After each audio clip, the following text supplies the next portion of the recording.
오늘 보는 말씀은 가장 위대하다고 또 지혜롭다고 또 가장 부귀영화를 많이 누렸던 한 사람, 바로 솔로몬 왕이 기록한 하나님의 말씀입니다.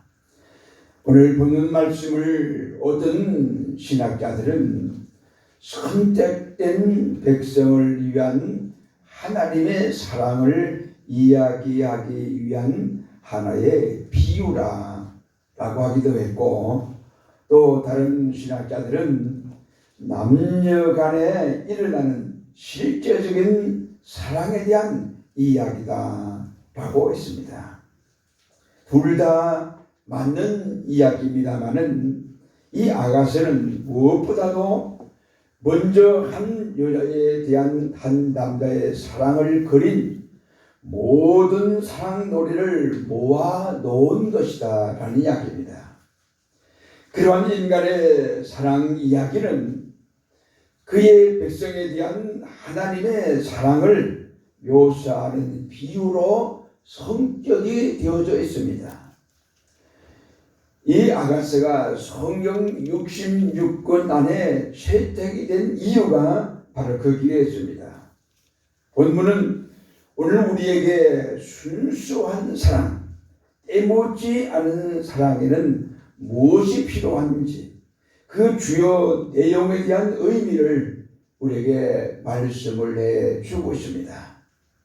먼저 때묻지 않은 사랑에는 매력이 있습니다.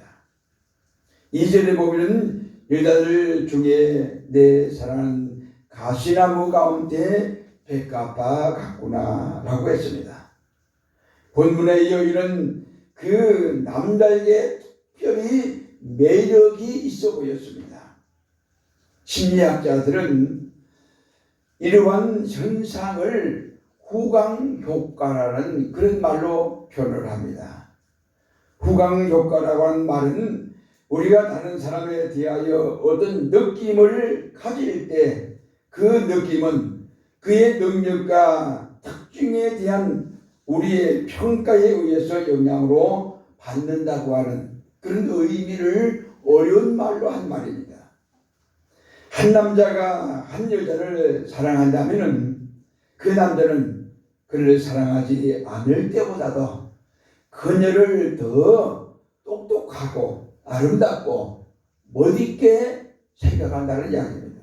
또한 한 여자가 어떤 남자를 사랑한다면 그 남자를 좋아하지 않은 때보다 그 남자가 더 멋있고 더 위대해 보인다는 이야기입니다. 때묻지 않은 사랑에는 그러한 상대방에 대한 독특한 매력을 느끼고 또 매력을 가지게 되어집니다. 우리는 누구를 사랑할 때면 그 사람의 가장 좋은 면만 항상 봅니다. 그래서 좋아합니다. 그 사람에게 우리가 여자들 중에 내 사랑은 가시나무 가운데 백합화 같구나 라고 말한 겁니다. 모든 사람은 가시나무예요. 근데 내가 사랑하는 사람은 그 가시나무 안에 있는 백합화라고 표현을 한 겁니다. 육체의 매력 포인트 하면은 보통 사람들은 여자분들을 얘기할 때 S라인, 이 24인치 허리, 그걸 매력 포인트라고 그럽니다. 근데 사랑의 매력 포인트는 뭐냐? 때묻지 않은 데 있습니다. 사랑의 매력은 때가 묻지 않아야 가치가 있고 의미가 있습니다. 여러분, 계산된 사랑은 사랑이 아닙니다. 집안끼리 뭔가 어우러지기 위해서 또 나름대로 어떤 사업을 하기 위해서 서로 간의 이익을 위해서 혼인관계가 맺어진다면 그건 결코 아름답고 복된 것이 아니고 사랑스러운 모습이 아닌 것입니다. 백합화의 특징은 크게 두 가지가 있습니다. 아름다움과 순결함과 겸손함과 향기가 있다는 것이 백합입니다. 그 다음에 또 한 가지는 역경을 이겨내는 아름다운 모습에 있습니다.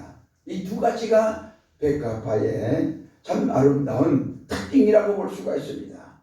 그래서 오늘 사랑의 노래를 부르면서 사랑하는 사람에게는 이런 매력이 있고 이런 소원이 있다는 것을 그대로 보여주고 있습니다. 그 다음에 때묻지 않은 사랑은 집중력이 있습니다. 남자들 중에 나의 사랑하는 자는 숯불 가운데 사과나무 같구나. 내가 그 그늘에 앉아서 심히 기뻐했고 그 실과는 내 입에 달았구나 라고 노래합니다. 우리가 누구를 사랑하게 되면 그 사람과 항상 같이 있고 싶고 늘 그 사람을 생각하게 되었습니다. 때묻지 않고 진실한 사랑이라면 한눈을 팔거나 그리고 엉뚱한 짓을 하지 않습니다. 한 젊은 청년이 길을 가다가 아주 아름다운 아가씨를 만났어요. 이 청년은 깜짝 놀라면서 그 아가씨를 바라보기 시작을 합니다. 그 자리에서 그 여신에 반해가지고 그 아가씨를 계속 따라갑니다. 한참을 걸었어요. 그러다가 앞에 가던 그 아가씨가 뒤를 돌아보면서 왜 내 뒤를 그렇게 따라오느냐고 야단치듯 말을 했어요. 그래서 이 젊은이는 아가씨, 당신은 내가 이 세상에서 본 어떤 여자보다도 가장 아름답고 사랑스러웠습니다. 당신을 처음 본 순간부터 저는 사랑에 빠지게 되었습니다. 저와 결혼해 주십시오 라고 했어요. 그때 이 아가씨는 이렇게 말을 합니다. 지금 당신 뒤에는 나보다 10배나 더 예쁜 제 동생이 있어요. 한번 뒤를 돌아보세요 라고 했어요. 그 청년이 뒤를 돌아보자 그곳에 그가 이 세상에서 본 사람 중에 가장 못생긴 여자가 서 있었어요. 그 청년은 흥분하며 화를 내면서 소리쳤습니다. 사람을 놀려도 분수가 있지 왜 나에게 거짓말을 하느냐고 호통을 쳤어요. 그랬더니 이 아가씨는 화도 내지 않고 차분하게 이렇게 얘기를 합니다. 여러분 우리 한번 따라 하시겠습니다. 당신이 나를 그렇게 미친 듯이 사랑하셨다면 왜 뒤를 돌아보았어? 무슨 얘기예요? 좋아하고 사랑하지만은 한 눈을 팔 수 있다는, 딴짓을 할 수 있다는 이야기입니다. 진실하고 순수한 사랑을 한다면 결코 뒤를 돌아보면 안 됩니다. 이 청년은 뒤를 돌아본 거예요. 더 예쁜 사람이 있다고 그러니까. 우리는 그 사람 그 존재의 그늘에 있는 것을 절제하기 때문에 우리의 주의는 사랑하는 사람에게 늘 집중이 되어 있어요. 한눈 팔 겨를이 없어요. 사랑하기 때문에 그렇게 집중이 되어 있습니다. 우리는 남편의 그늘이 아내의 그늘이 좋아야 하고 싫지가 않아야 합니다. 여러분 부부가 서로 살아가면서 남편의 그늘이 싫을 때도 있어요. 아내의 그늘이 싫을 때도 있어요. 좀 떨어져 있고 싶은 때도 있습니다. 그런데 그건 잠시라는 이야기입니다. 항상 우리 마음속에는 잠시라도 없으면 남편이 없으면 그리워지고 아내가 없었으면 아내의 그늘이 뭔가 아쉬운 그런 삶을 살아가는 가정의 부부라면 그 부부는 행복한 부부라고 할 수가 있습니다. 특별히 신앙적으로 믿음으로 우리 믿는 사람들 성도들은 예수 그리스도의 그늘이 하나님의 그늘이 항상 좋아야 됩니다. 하나님의 그늘 아래서 살아가야 됩니다. 그리고 교회의 그늘, 즉 교회가 좋아야 하고 교회에 가고 싶고 주일날이 기다려지고 주일날 예배드리고 싶은 마음이 불같고 주일날 목사님의 말씀 듣는 것이 그렇게 즐거울 수가 없어. 이 마음이 신앙생활 속에서 하나님을 향한 집중된 마음입니다. 그 마음이 있어야 돼요. 그게 없다면 우리 신앙이 미지근하고 신앙이 약해지는 것이라는 이야기입니다. 부모님의 그늘이 싫은 자는 문제가 있습니다. 부모님의 그늘이 좋아야 돼요. 부모님의 그늘이 항상 그리워야 됩니다. 근데 요즘 젊은 사람들은 독립한다는 생각을 항상 해요. 나 혼자 살아야지. 그 젊은 사람들은 어른들하고 같이 살고 싶어 하진 않아요. 근데 우리 성도들은 믿음 안에서 부모님이 자녀된 우리로서 부모의 그늘이 항상 좋아야 됩니다. 그래야 그런 사람들의 가정이 아름답고 복된 가정이 된다는 이야기입니다. 대묻지 않은 사랑에는 행동이 있습니다. 4절에 보면 그가 나를 인도하여 잔치집에 들어갔으니 그 사랑이 내 위에 깃발이로구나 라고 노래합니다. 사랑은 상대방의 필요에 따라 그의 관심을 보여주고 그 필요를 충족시켜 주려고 합니다. 그러나 삐뚤어진 사랑이나 잘못된 사랑은 내가 무엇을 얻을 수 있을까라고 묻지만 또 생각하지만 때묻지 않은 순수한 사랑은 진실한 사랑은 내가 무엇을 이 사람에게 줄 수 있을까라는 생각을 합니다. 또한 삐뚤어진 사랑은 느낌이 어떨까 라고 묻지만 순수하고 진실한 사랑은 내가 무엇을 할 수 있을까 라는 생각을 합니다. 오늘 4절에 보면 그가 나를 인도하여 인도한다는 말이 나옵니다. 인도하여 어디로 인도하느냐? 오늘 보면 잔치집으로 인도한다고 그랬습니다. 사랑으로 인도한다고 그랬습니다. 깃발 아래로 인도한다고 그랬습니다. 예수 그리스도는 오늘 우리를 바로 잔치집으로 사랑으로 그리고 깃발 아래로 인도하시는 분이십니다. 그 주님이 지금도 우리를 그렇게 사랑하시고 인도하시고 우리를 돌봐주십니다. 부부라면 서로 하나 되고 하나님이 기뻐하는 서로의 마음을 가지고 뭔가를 서로 줄 수 있을까라는 그런 마음을 항상 가지고 살아간다는 이야기입니다. 어느 젊은 그 회사원 기사가 공장에 다니는 분인데 날마다 회사에서 10시간이 넘게 일을 하고 집으로 돌아와서는 집에 뒤뜰에 있는 낡은 오두막집에 들어가서 새로운 뭔가를 연구하고 만들고 있었어요. 엔진을 만들고 있었어요. 제작하고 있었습니다.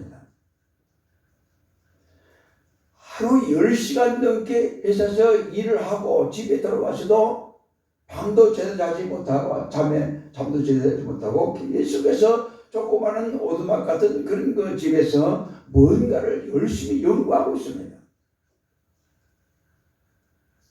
이웃 사람들이 그걸 알았어요. 이웃 사람들은 이 젊은 기자에게 할 일 없는 놈이라고 별명을 붙이며 놀림감으로 삼았어요. 낮에 10시간 넘게 일을 하고 와서 쉬어야 되잖아요. 그래서 쉬지도 않고 계속 엔진이라는 것을 연구하고 또 거기에 몰두하고 있습니다. 이웃 사람들이 비웃은 거예요. 조롱을 한 거예요. 그러나 단 한 사람, 이 젊은 사람의 그 부인은 그를 변함없이 존중해 주고 그를 사랑해 주었습니다. 그 남편이 만든 그 엔진이 성공하리라고 믿어 의심을 전혀 하지 않았어요. 그래서 3년이 넘게 여전히 찌라린 노력을 계속한 끝에 그의 연구가 마침내 결실을 맺은 겁니다. 이웃집 사람들은 어리석게만 여겼던 그 젊은이가 그의 부인과 함께 그 당시만 해도 말을 타고 다니는 시대입니다. 마차를 타고 다니는 시대예요. 말이 끌지 않는 수레를 타고 소리를 내면서 그 부인과 둘이 그걸 타고 가는 거예요. 이웃 사람들이 다 놀랐어요. 저게 뭐야? 말이 끄는 수레를 타고 또 말을 타고 다니는데 이 사람들은 만들어가지고 퐁 소리를 내면 가거든요. 이웃 사람들은 어리석게 만족했던 이 젊은이가 그 부인과 함께 그걸 타고 시내를 가는 거예요. 이 젊은이가 누구냐? 바로 미국의 유명한 헨리 포드라는 사람입니다. 헨리 포드는 자동차 산업의 아버지라고 부릅니다. 그렇다면 이 헨리 포드의 부인이야말로 자동차 어머니다라고 부른다는 이야기입니다.